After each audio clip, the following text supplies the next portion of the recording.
Tinubu ti yan mínísítà àwọn ológun tuntun o. Bí ìgbà kankan bá wà tí nǹkan yóò gbóná mọ́ àwọn afẹ̀míṣòfò lára, àsìkò tá a wà yìí ló yẹ kó jẹ́ o. Láti ìgbà tí òṣèlú yìí ti bẹ̀rẹ̀, tàbí ká ní láti ìgbà tí ogun àwọn afẹ̀míṣòfò wọ̀nyí ti bẹ̀rẹ̀, kò tíì sí ìjọba kan tó kó àwọn akọ́ṣẹ́mọṣẹ́ jọ sídìí iṣẹ́ ètò ààbò Nàìjíríà bí èyí tí ààrẹ Bọ́lá Tinubu ṣe yìí. Ìyẹn làwọn èèyàn ṣe ń sọ pé bí Ọlọ́run yóò bá fa àwọn jàǹdùkú afẹ̀míṣòfò wọ̀nyí lé àwọn ọmọ Nàìjíríà lọ́wọ́, àsìkò yìí ni o. Ìdí ni pé àsìkò kan kò sí tí gbogbo agbára wà lọ́wọ́ àwọn ológun sọ́jà báyìí rí. Agbára tó sì wà lọ́wọ́ wọn náà pọ̀ débi pé ohun yòówù tí wọ́n bá múra láti ṣe kò sí ẹni tí yóò dá wọn dúró. Olórí àwọn ọmọ ogun ilẹ̀ nílẹ̀ yìí pátá, Wáídì Ṣáíbù, sọ́jà ajagun ilẹ̀ ni. Olórí àwọn olórógun gbogbo, Olúfẹ́mi Olúyèdé, sọ́jà ajagun ilẹ̀ lòun náà. Ṣùgbọ́n lónìí tí í ṣe ọjọ́ ìṣẹ́gun Túsídéè ọjọ́ kejì oṣù kejìlá ọdún 2025, Tinubu fọbalé fún gbogbo wọn nígbà tó yan mínísítà tuntun fún ètò ààbò ilẹ̀ wa, tí mínísítà náà fúnra ẹ̀ náà sì jẹ́ ológun ilẹ̀ Christopher Musa láti Sokoto, sọ́jà àyìnbọn. Àsìkò tí a wà yìí kì í ṣe àsìkò eré, àsìkò tí ìjọba ti gbé ètò ìjọba pàjáwìrì mójúle lórí ètò ààbò kalẹ̀ ni. Kò sì sí ohun tí ìjọba kò lè ṣe bí ọ̀rọ̀ bá di ọ̀rọ̀ ètò ààbò lásìkò yìí.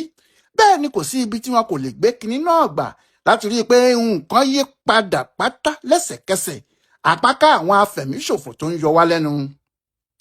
Ní 30 ọjọ́ oṣù kẹwàá ọdún yìí tí ìjọba pààrọ̀ àwọn olórí ọmọ ogun ẹ̀, kálukú ló ń wòye pé hábà, kí ló dé tí Tinubu yóò lé ọ̀gágun àgbà Musa lọ gẹ́gẹ́ bí olórí àwọn olórógun.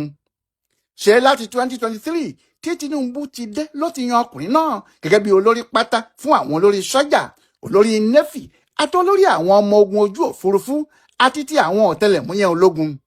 Kò sì sí àléébù kan tó jáde nípa ọkùnrin náà rí, àfi lójijì tí ìjọba kéde pé àwọn ti yọ ọ́ dànù nípò ẹ̀, tí wọ́n sì ní wọ́n ti fi Olúfẹ́mi Olúyèdé tí òun jẹ́ olórí àwọn sọ́jà tẹ́lẹ̀ rọ́pò ẹ̀. Ní gbogbo ayé bá ń wo ohun tó ṣẹlẹ̀, ọ̀rọ̀ náà sì polúkúrúmuṣu lójú ẹni gbogbo. Ṣùgbọ́n ní ọjọ́ Ajé Monday ọjọ́ 1 oṣù kejìlá yìí, àwọn èèyàn rí ọkùnrin sọ́jà ńlá tí wọ́n yọ nípò ẹ̀ náà lọ́dọ̀ Tinubu. Ohun tó ń wá níbẹ̀ kò sì yé ẹnikẹ́ni. Àwọn èèyàn sì ń béèrè pé kí lọkùnrin yìí ń wá nílé Tinubu nígbà tí wọ́n gbúròó nírọ̀lẹ́ pátá pé mínísítà fún ètò ààbò Muhammadu Badaru ti kọ̀wé fipò ẹ̀ sílẹ̀. Wọ́n ló ní ara òun kò lé dáadáa. Àmọ́ àwọn tí wọ́n mọ̀ nípa ètò ìjọba tètè ro èjì àti ẹ̀ta papọ̀. Wọ́n ní kì í ṣe pé ara ọkùnrin náà kò yá tààrà. Wọ́n ní ọ̀rọ̀ àwọn mùsùlùmí tí wọ́n ń pè ní wàjádínà, ẹni mọ̀nà ló yẹ ká tẹ̀lé ni wọ́n ṣe fún un. Àwọn èèyàn ti ń sọ tipẹ́ o. Wọ́n ti ń sọ tipẹ́ tẹ́lẹ̀ pé kì í ṣe irú àsìkò yìí ló yẹ kí wọ́n fi Badaru ṣe mínísítà fún ètò ààbò. Wọ́n ní nǹkan ti le jù bẹ́ẹ̀ lọ. Badaru kì í ṣe ológun, bẹ́ẹ̀ ni kì í ṣe òṣìṣẹ́ ìjọba, oníṣòwò kan tí Ọlọ́run gbà fún ni.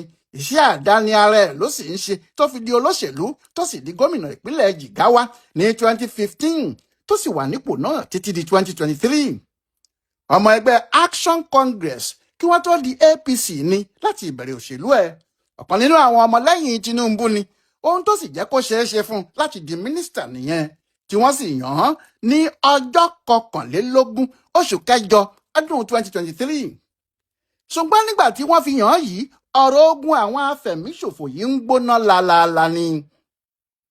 Nígbà tí ọ̀rọ̀ yóò tilẹ̀ fọ́ lójú, ẹni tí wọ́n fi ṣe bí igbákejì ẹ̀, ìyẹn mínísítà abẹ́lé Bello Matawalle, gómìnà Zamfara tẹ́lẹ̀, ẹnìkan tí kò rí ohun tó burú nínú kí wọ́n kówó fún àwọn afẹ̀míṣòfò tó bá sọ̀rẹ́ńdà ni.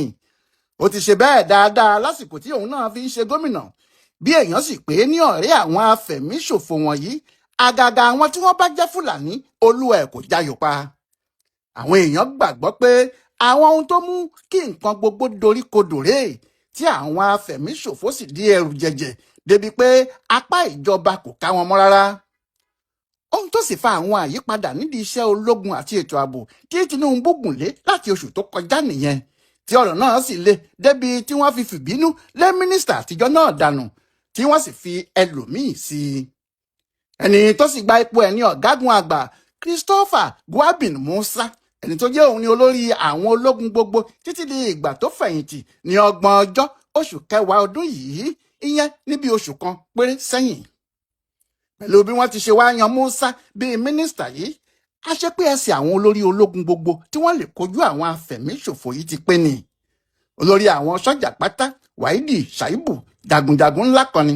Olúfẹ́mi Olúyèdè náà tó sì jẹ́ olórógun àgbà jagunjagun ni, kí wọ́n tó wá fún wọn ní mínísítà tóun náà jẹ́ jagunjagun. Àmọ́ ìyẹn nìkan kọ́ ohun tó dára jùlọ nínú ọ̀rọ̀ àwọn mẹ́tẹ̀ẹ̀ta yìí ni pé gbogbo wọn ló ti jọ ṣiṣẹ́ pọ̀ rí.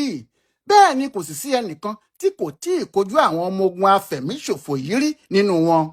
Ṣàìbù ti darí ogun, bẹ́ẹ̀ ló ṣáájú ogun ní Bọ̀rọ̀nú àti láwọn agbègbè ẹ̀. Bẹ́ẹ̀ náà sì ni Olúyèdè fúnra ẹ̀ ti jà nínú àwọn ogun àwọn afẹ̀míṣòfò yìí dáadáa. Musa tó sì di mínísítà yìí ti ṣáájú àwọn ọmọ ogun tí wọ́n kojú àwọn afẹ̀míṣòfò yìí láìmọye ìgbà ni. Èyí ni pé ní ti ọ̀rọ̀ ogun tó wà níta báyìí, àwọn tí wọ́n wà nídìí ètò ìjagun àti ààbò ilẹ̀ wa báyìí mọ ìṣe àti ọ̀nà àwọn afẹ̀míṣòfò yìí dáadáa. Ìrírí wọn tí wọ́n sì ti ní yìí ni yóò jẹ́ kí nǹkan ṣeé ṣe fún wọn. Ohun tí inú ọ̀pọ̀lọpọ̀ èèyàn ṣe ń dùn pé Christopher Musa ni Tinubu mú láti fi ṣe mínísítà tuntun nìyí.